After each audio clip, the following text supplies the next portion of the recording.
Hi friends, welcome back to Telugu Vantasala. చూడండి, kaju chicken ఎంత కలర్ఫుల్గా ఎంత బాగుందో చూడటానికి చాలా టేస్టీగా ఉంటుంది. ఈరోజు మనం కాజు చికెన్ చాలా సింపుల్గా ఒక డిఫరెంట్ స్టైల్లో ఎలా ప్రిపేర్ చేయాలో చూసేద్దామా. మరి ఇందుకు కావాల్సిన పదార్థాలు: చికెన్,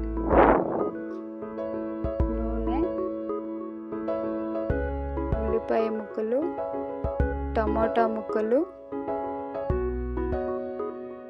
క్యాష్యూ నట్స్, పసుపు, ఉప్పు, కారం, వెల్లుల్లి, గరం మసాలా, ధనియాల పొడి, చికెన్ మసాలా, కొత్తిమీర, అల్లం, కరివేపాకు, పుదీనా.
ఆ.